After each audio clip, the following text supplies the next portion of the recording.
Details একাডেমিতে তোমাদের সবাইকে স্বাগত। মাধ্যমিক ভূগোল সিলেবাসের ফার্স্ট চ্যাপ্টার অর্থাৎ বৈজাত প্রক্রিয়া ও তার দ্বারা সৃষ্ট ভূমিরূপ এই চ্যাপ্টারটা থেকে আজকের আমার 6 নম্বর ক্লাস।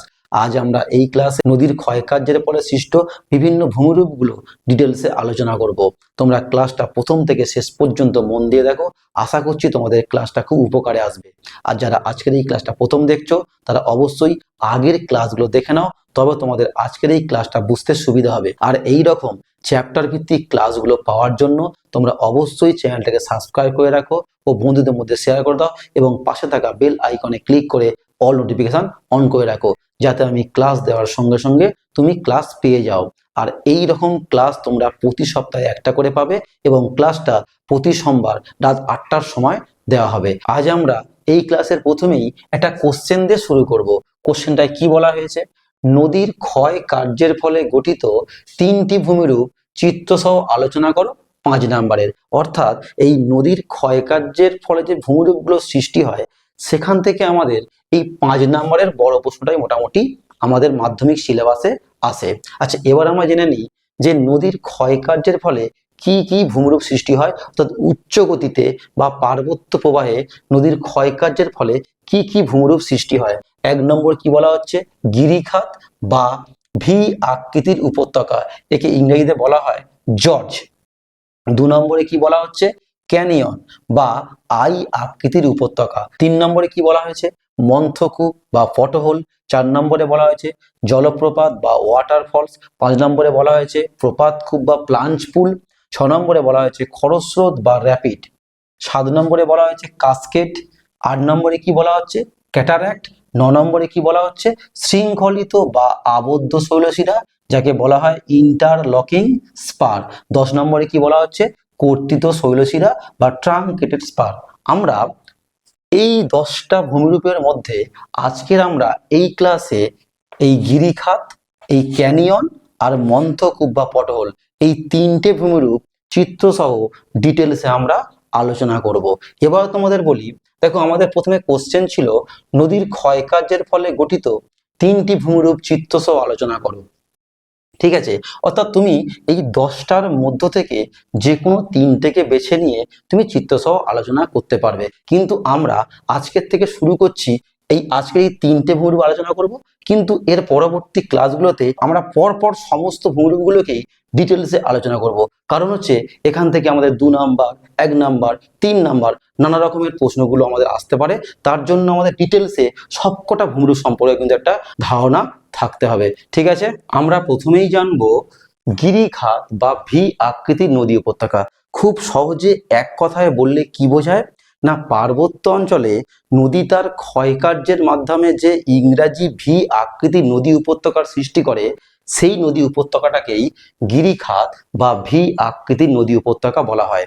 যদি আমরা আর একটু গুছিয়ে বলি, কি বলা যায় না, আর্দ্র বা বৃষ্টিবহুল নবীন ভঙ্গিল পার্বত্য অঞ্চলে নদী পার্শ্বক্ষয় অপেক্ষা নিম্নক্ষয় বেশি করার ফলে যে ভি আকৃতির নদী উপত্যকার সৃষ্টি করে তাকেই আমরা বলবো গিরিখাত বা ভি আকৃতির নদী উপত্যকা। মনে করো এটা একটা আর্দ্র নবীন ভঙ্গিল পার্বত্য অঞ্চল, অর্থাৎ বৃষ্টিবহুল নবীন ভঙ্গিল পার্বত্য অঞ্চল। আর এই অঞ্চলের ওপর থেকে অর্থাৎ পার্বত্য অঞ্চলে নদী মোটামুটি এইভাবে বয়ে আসছে। ঠিক আছে, আর এই নদী বয়ে আসার ফলে কি হবে আমরা আগেই জেনেছি, যা নদী বাহিত নুড়ি কাঁকর বালিগুলো কি করবে, নদীর তলদেশে আঘাত করে নদী অবঘর্ষ প্রক্রিয়ায় নিম্নক্ষয় করবে। আর এই অবঘর্ষ প্রক্রিয়ায় নিম্নক্ষয় করার জন্য নদীর গভীরতাটা কি হবে না বাড়বে। ঠিক আছে, অর্থাৎ এখান থেকে নদীর কি হচ্ছে না নিম্নক্ষয় হচ্ছে, আর নদীর নিম্নক্ষয় হওয়ার জন্য নদীর গভীরতাটা বাড়ছে। ঠিক আছে, এরপরে কি হচ্ছে, যেহেতু অঞ্চলটা আর্দ্র অঞ্চল সেহেতু বৃষ্টিপাত হচ্ছে প্রচুর, আর বৃষ্টিপাত হওয়ার জন্য এখানে কম বেশি পার্শ্বক্ষয় হয়। আর এই পার্শ্বক্ষয় 3 রকম ভাবে হতে পারে। 1 নম্বরে কি বলা হচ্ছে? সরাসরি বৃষ্টিপাত, অর্থাৎ সরাসরি বৃষ্টিপাতের আঘাতে, বৃষ্টির ফোঁটার আঘাতে 2 পারে কি হচ্ছে না ক্ষয় হচ্ছে, ক্ষয় হয়ে কম বেশি পার্শ্বক্ষয় ঘটায়। আর কি হচ্ছে না 2 নম্বরে বলা হচ্ছে উপনদী, অর্থাৎ দুই পাড়ে বা আমরা যদি বলি দুই অববাহিকা অঞ্চলে প্রচন্ড বৃষ্টিপাতের ফলে ছোট্ট ছোট নদীর সৃষ্টি হয়। আর সেই নদীগুলো কি করে, সেই নদীগুলো উপনদী রূপে এসে মোটামুটি এই প্রধান নদীতে এসে মিলিত হয়। তাহলে দুপাশ থেকে যখন উপনদীগুলো এসে মিলিত হয় তার ফলেও কিন্তু কম বেশি দুই পাড়ে ক্ষয় হয়। আর 3 নম্বরে কি বলা হচ্ছে, জলের পরিমাণ অর্থাৎ প্রচন্ড বৃষ্টির জন্য যখন এই উপত্যকা অঞ্চলে জলের পরিমাণ বেড়ে যায় বা নদীতে জলের পরিমাণ বেড়ে যায়, আর জলের পরিমাণ বেড়ে যাওয়ার সঙ্গে সঙ্গে নদীর জলের গতিবেগ বেড়ে যায়। আর নদীর জলের গতিবেগ বাড়ার সঙ্গে সঙ্গে কি হয় না, উভয় উপকূলে জলের স্রোতের আঘাতে মোটামুটি কম বেশি পার্শ্বক্ষয় হয়। অর্থাৎ এটাকে আমরা বলতে পারি জলপ্রবাহজনিত ক্ষয়। এই কয়েকটা কারণে কিন্তু যে পার্বত্য অঞ্চলে নদীর পার্শ্বক্ষয় হয়। যদিও আমরা আগে জেনেছিলাম যে পার্বত্য অঞ্চলে নদী শুধু নিম্ন ক্ষয়টাই করে, কিন্তু যদি এই রকম কন্ডিশন হয় আর্দ্র নবীন ভঙ্গিল পার্বত্য অঞ্চল অর্থাৎ এই উভয় পাড়ের শিলা যদি একটু নরম প্রকৃতির হয় তখন কিন্তু কম বেশি পার্শ্বক্ষয় হয়। আর এর ফলে এই যে ভি আকৃতির নদী উপত্যকার সৃষ্টি হয়, যাকেই বলা হবে গিরিখাত বা ভি আকৃতির নদী উপত্যকা। তাহলে আমরা জানলাম যে এই ভি আকৃতির নদী উপত্যকা কিন্তু নিম্নক্ষয় এবং পার্শ্বক্ষয়ের মাধ্যমেই সংঘটিত হয়। আচ্ছা, এবারে আমরা জানবো যে পৃথিবীর গভীরতম গিরিখাতের নাম কি। না, নেপালের কালী গণ্ডক নদীর উপর নির্মিত কালী গণ্ডকী বা যার অপর নাম অন্ধ গলচি হলো পৃথিবীর গভীরতম গিরিখাতের উদাহরণ, যার গভীরতা কত, 5571 মিটার। আর কি না, বলা হচ্ছে চীনের ইয়াংসিকিয়াং নদীর ওপর নির্মিত বা অবস্থিত ইচাং গিরিখাতটা হলো পৃথিবীর দীর্ঘতম গিরিখাত, যার দৈর্ঘ্য 250 কিলোমিটার। ঠিক আছে, তোমরা এই দুটো এক্সাম্পল খুব ভালো করে মনে রাখবে। এবারে আমরা জানবো ক্যানিয়ন বা আই আকৃতির উপত্যকা। আসলে শুষ্ক পার্বত্য অঞ্চলে যখন নদী উপত্যকার আকৃতি ইংরাজি আই অক্ষরের মতো হয় তখন তাকে আমরা বলবো ক্যানিয়ন বা আই আকৃতির উপত্যকা। অর্থাৎ শুষ্ক পার্বত্য অঞ্চলে যখন নদী শুধু নিম্ন ক্ষয়টাই করে, শুধু কি করে, অবঘর্ষ প্রক্রিয়ায় শুধু নিম্ন ক্ষয় করে আর পার্শ্বক্ষয় একদম করতে পারে না। তার কারণ কি না, এখানে বৃষ্টিপাত হয় না। বৃষ্টিপাত না হওয়ার জন্য শুধুমাত্র নদী নিম্ন ক্ষয় করে, আর নিম্ন ক্ষয় করে নদী শুধুমাত্র গভীরতা বাড়ায়। আর এই সংকীর্ণ গভীর এই রকম গলিপথ যুক্ত এই রকম নদী উপত্যকাটাকে ক্যানিয়ন বা আই আকৃতির নদী উপত্যকা বলা হয়। আর আমরা কি জানবো না, পৃথিবীর গভীরতম গিরিখাত হলো তিব্বতের সাংপো নদীর উপর অবস্থিত সাংপো গিরিপথ, যার গভীরতা কত, 5500 মিটার। ঠিক আছে, আর কি না, পৃথিবীর বৃহত্তম ক্যানিয়ন অর্থাৎ আমেরিকা যুক্তরাষ্ট্রের কলোরাডো নদীর ওপর অবস্থিত গ্র্যান্ড ক্যানিয়ন হলো পৃথিবীর বৃহত্তম ক্যানিয়নের উদাহরণ। এই দুটো উদাহরণ তোমরা কিন্তু মনে রাখবে।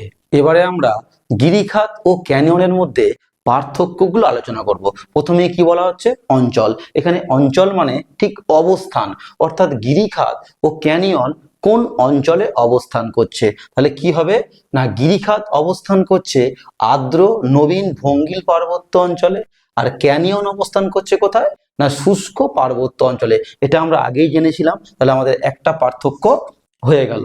2 নম্বর কি বলেছে না, আকৃতি। গিরিখাতের আকৃতি কেমন হয়, ইংরাজি ভি এ অক্ষরের ন্যায়, আর ক্যানিয়নের আকৃতি কেমন হয়, ইংরাজি আই অক্ষরের ন্যায়। এটা একটা পার্থক্য হয়ে গেল। এবারে কি না, ক্ষয় কাজ। দেখো, এই গিরিখাত সৃষ্টি হওয়ার পেছনে নিম্নক্ষয়ও হয় এবং পার্শ্বক্ষয়ও হয়। তবে এখানে মনে রাখতে হবে যে গিরিখাতের ক্ষেত্রে নিম্নক্ষয় বেশি হয়, পার্শ্বক্ষয় কম হয়। অর্থাৎ পার্শ্বক্ষয় অপেক্ষা নিম্নক্ষয় বেশি হয়। এইভাবেই কিন্তু তোমাদের লিখতে হবে। আর কি বলা আছে না, ক্যানিয়নের ক্ষেত্রে কি হবে না, ক্যানিয়নের ক্ষেত্রে কেবলমাত্র নিম্নক্ষয় হয়, এখানে কিন্তু কোনো পার্শ্বক্ষয় হয় না।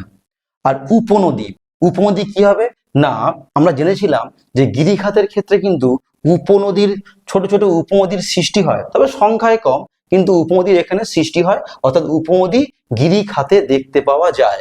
কিন্তু ক্যানিয়নে কোনো উপনদী দেখতে পাওয়া যায় না। তার কারণ কি? না ওখানে তো বৃষ্টিপাতই হয় না, নদীর সৃষ্টি হয় না। ঠিক আছে। আচ্ছা, নেক্সট কি আছে না নদী খাত।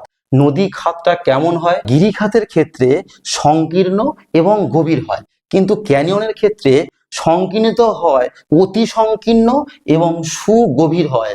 অর্থাৎ গিরিখাতের থেকেও ক্যানিয়নের গভীরতা বেশি হয় এবং সংকীর্ণতা কিন্তু বেশি হয়। এখান থেকে আমরা আর একটা পার্থক্য নির্ণয় করতে পারি, সেটা কি? উদাহরণ হিসাবে।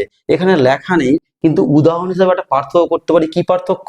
না আমরা জেনেছিলাম কালীগণ্ডক নদীর ওপর নির্মিত কালীগণ্ডকী বা অন্ধগলচি হচ্ছে পৃথিবীর গভীরতম গিরিখাত, আর তিব্বতের সাংপো নদীর উপর অবস্থিত সাংপো ক্যানিয়ন হলো পৃথিবীর গভীরতম ক্যানিয়নের উদাহরণ। এই পার্থক্যগুলো জানার পর আমরা কিন্তু এখান থেকে যদি আমাদের প্রশ্ন করা হয় গিরিখাতের বৈশিষ্ট্যগুলো উল্লেখ করো কিংবা ক্যানিয়নের বৈশিষ্ট্যগুলো উল্লেখ করো, সেখানে আমরা কিন্তু এই বৈশিষ্ট্যগুলোই লিখতে পারবো। অর্থাৎ পার্থক্য করা মানে সেখান থেকেই কিন্তু আমরা বৈশিষ্ট্যগুলো পেয়ে যাব। তোমরা এই রকম ভাবেই কিন্তু বুঝে পড়ার চেষ্টা করবে। এবারে আমরা জানবো মন্থকূপ বা পটহোল। পার্বত্য অঞ্চলে নদী বাহিত নুড়ি এবং প্রস্তরখণ্ডের আঘাতে নদীর তলদেশে কিংবা নদী গর্ভে যখন ছোট ছোট গোলাকার গর্তের সৃষ্টি হবে, আর সেই গর্তগুলো হাঁড়ির মুখের মতো দেখতে হবে, এই গোলাকার গর্তগুলোকেই বলা হবে মন্থকূপ বা পটহোল। দেখো এখানে এই এক নদী প্রবাহিত হচ্ছে, আর এই নদীর তলদেশে অর্থাৎ নদী গর্ভে এই ছোট ছোট গোলাকার কি হয়েছে না হাঁড়ির মুখের মতো গর্তের সৃষ্টি হয়েছে, এগুলি হচ্ছে মন্থকূপ। যদি আমরা এই গর্তটাকে একটু বড় করে দেখি, এই বড় করে দেখছি, এখানে দেখো এখানে জলের মধ্যে একটা আবর্তন সৃষ্টি হচ্ছে এবং ওই প্রস্তরখণ্ড নুড়ি এগুলো কি করছে না নদীর তলদেশে আঘাত করছে, করে এই গর্তের আয়তন আস্তে আস্তে বাড়িয়ে দিচ্ছে। অর্থাৎ এইভাবেই মন্থকূপের সৃষ্টি হয় নদীর তলদেশে কিংবা নদী গর্ভে। আচ্ছা, এবারে আমরা এই মন্থকূপ বা পটহোলের কয়েকটা দেখে নেব বৈশিষ্ট্য। কি বলা হচ্ছে? 1 নম্বরে বলা হচ্ছে পটহোল কলোনি। যখন কোনো একটা অঞ্চলে অনেকগুলো পরপর অসংখ্য পরপর মন্থকূপ সৃষ্টি হবে, তো একসঙ্গে অসংখ্য যখন মন্থকূপ সৃষ্টি হবে তখন তাদের একত্রে বলা হবে পটহোল কলোনি। ঠিক আছে। 2 নম্বর কি বলা হচ্ছে? এই মন্থকূপগুলো বা পটহোলগুলোর পরিধি অপেক্ষা গভীরতা বেশি হয়। এই যে পরিধি, অর্থাৎ এই যে পরিধি বৃত্তাকার, তো এই পরিধি অপেক্ষা এই গভীরতা অনেকটা কি হয়? বেশি হয়।